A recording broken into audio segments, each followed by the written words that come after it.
Welcome to the Rusted Garden Homestead. This video is all about picking the right cucumber, squash, zucchini transplants. We'll talk about that. You want them to be green and healthy. You don't want them to be overgrown. I'm also going to show you how to plant them up into the garden, talk about also planting seeds, and just how to get them set up for the summer. This is a sponsored video. It's sponsored by PictureThis. It's a wonderful app. It will help you identify everything in your garden and your homestead. What's really cool about this is you can also hit diagnose. You can take a picture of a leaf that has a problem. It will help you identify the problem, and we'll also talk about treatments. And it's really easy to use. I'll be doing more on this in a second, but you just hit the green button, take a picture, and it tells you what it is. And this should tell you that this is white clover. And as you scroll down, it gives you all kinds of information, and it can also give you information on how to deal with it, how to control it if it's a problem in your area. Now, the whole key to buying transplants is you want to buy them about this size. This plant's a little bit older.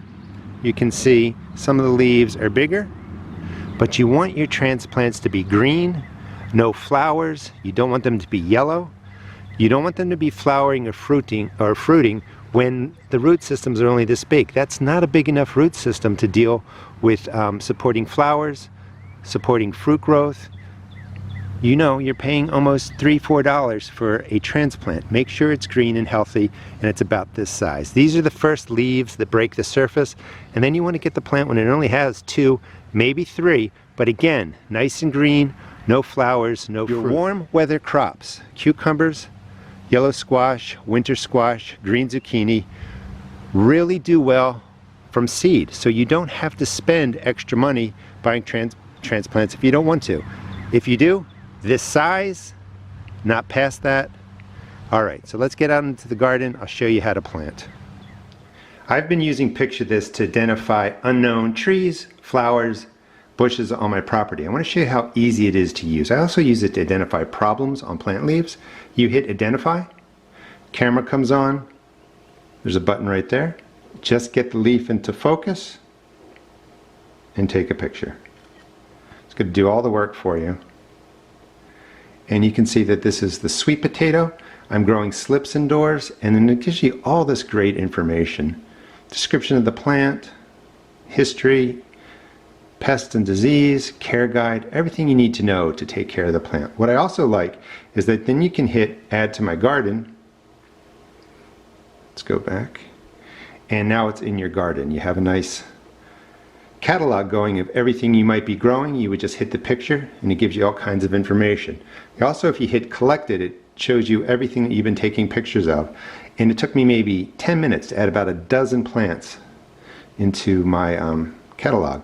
Here is the black walnut. This is also cool because you can identify problems. We'll tell you what plants may be pests, tell you how to treat them. As you scroll down, you can see right by my thumb it says a compound that inhibits the growth of other plants in the walnut tree's proximity. So it may be undesirable near lawns and gardens. So I've removed that tree. But you don't want this in the garden. So if you have a plant and you're not sure if it's a problem, you can use this. It'll tell you what it is and how to take care of it. All right, let's go back to planting, and I'll show you how I use this on my property. So I want to do this part a little bit differently. But I've already prepared the soil. I will show you how to set it up. Towards the end of the video, we're going to put another plant right over there. The whole key, or the keys to growing squash, zucchini, cucumbers are a nice loose soil that holds water. There's peat moss in here. My compost is mixed into there. The soil's loosened up, so it's loose. It's going to hold water. You want to feed these regularly. Every 15 days, or 14 days, let's say, every 2 weeks. With a water-soluble fertilizer, top dressing. If you want to subscribe to my channel, I will show you how to do that, take care of the plants, manage diseases, and how to actually do succession planting so we can grow all the way into October till the frost comes. They also like warm weather. Getting these out early, they're just going to suffer. Your soil temperature should be upper 50s, getting to 60 degrees. The night should be 50 degrees, 60 degrees. The day should be in the upper 70s, 80s. They just love the heat. No point in rushing them out early. Now, again, we talked about buying really healthy, green-looking transplants. Buying transplants that get bigger and have flowers and fruit, that's not going to give you a jump. They're not going to produce more for you. They may produce early, 1 or 2 little dinky fruits. They're not going to be much. But the plants that you put in that are younger, greener, stronger, even like this, even seeds, when those temperatures are right, the watering's right, the soil's right, those plants are going to take off and surpass that plant that you bought that was unhealthy with flowers and fruit on them. You can try it if you want, but I've been doing this for years. You have to get these plants in while they're younger so the root system establishes and it can support all the green growth, flowers, and fruit. So I basically set this space up. These are the zucchinis, I'm going to put them in now actually, that are just 12 days old, and they have a great root system. They're ready to go in. Now I could wait a little bit longer. I was going back and forth and maybe waiting for that leaf to get bigger, but I figured out what the heck. When the plants have been in 5 days, 7 days, 10 days, whatever, thin down to the smallest plant, or thin down to the strongest plant. You only want one summer squash or zucchini growing. Super loose soil, down to about 10 inches or so. And we're just going to gently drop this in. I don't want to go past the top. And here's the trick. Just press it down, clear this out, and we will water everything in at the end. Again, when these get bigger, thin to the strongest. And don't pull it out. You don't want to damage the roots, just pinch it off. That's how easy it is. So let me show you the setup here. If you've seen this before, you don't need to watch this part. But basically, it's going to be about 2 gallons of material. I'm going to use half compost, half peat moss. You could use cocoa coir and replace the peat moss if you don't want to use that. But it's just a nice material to hold water, add some nutrition, and then we would throw in a handful of organic fertilizer.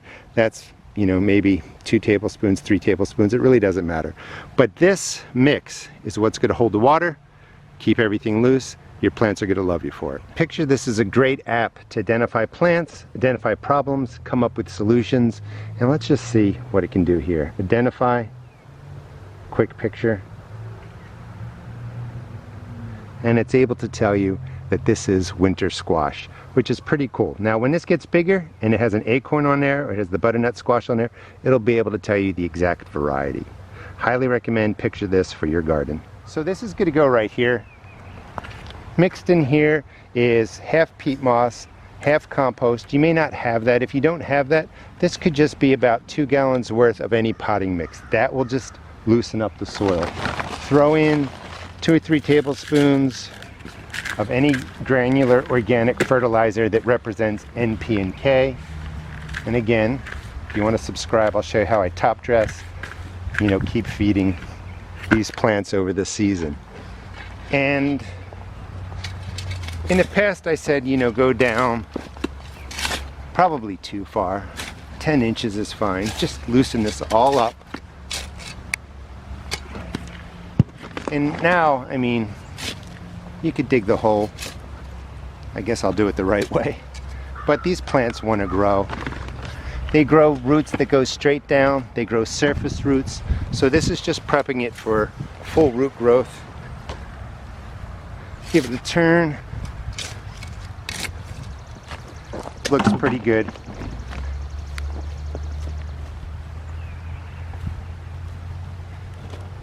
And this really begins to set up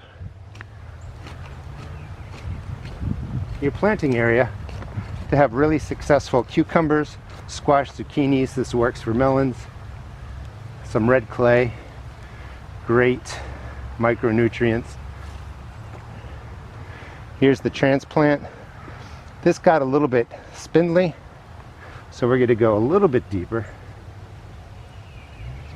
And our squash plants are in place. So let me water it in. And again, remember, when these get about 5, 7, 10 days of growth, take the weakest plant, keep the strongest plant. The other thing that I do is I do not mulch squash and zucchini anymore, because it kind of gives a haven for the squash bugs and stuff. I'd like to go in on a search and destroy mission. They will produce enough leaves to keep the ground cool, to keep the ground shaded, so you don't really need mulch. Soak in the entire area. I'm not going to give them any fish emulsion for, I don't know, a week, 2 weeks, till the roots are really established. Then I'll give them that extra drink of nitrogen, help the leaves get going. I'll do top dressings, all kinds of different things. But this is the base that I recommend. If you want to add in things like kelp meal, bat guano, your secret ingredient, that's perfectly fine. You can do that. But these are the keys, I think, to having a successful cucumber, squash, zucchini, winter squash garden, melons also. Thanks for watching. Please check out my seed shop at therustedgarden.com.